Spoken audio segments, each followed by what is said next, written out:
Jamaica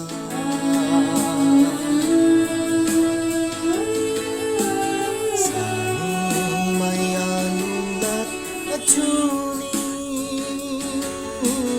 Katawda ulaki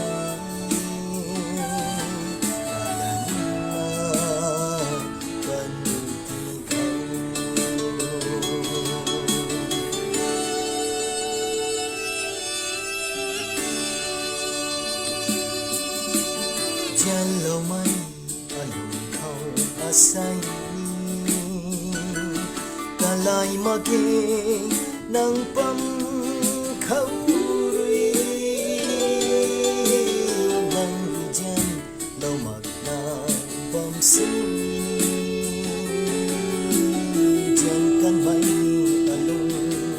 rito Lumagay abanti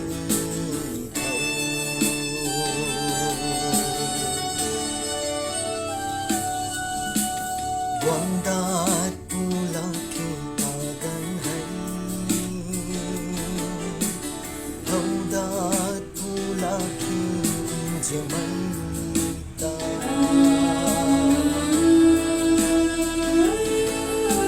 Sani mayanulat at tuni Lataudat pulaki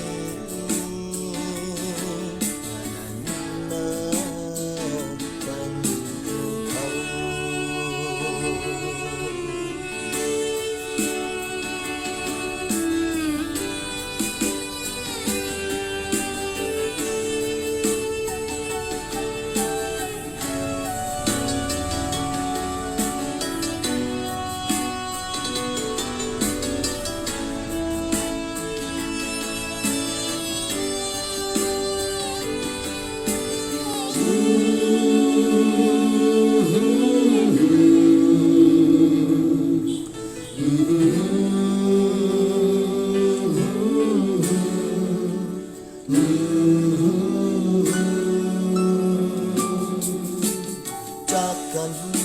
tandai mai jimbang kau Tarugai mai lim kau guna Jen mai nan takwan na bamai so Hana au kanina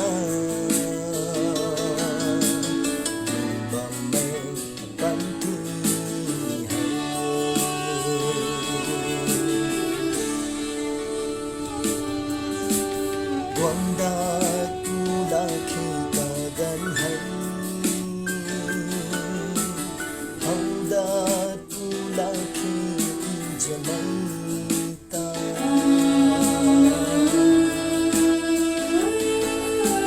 Sani mayanung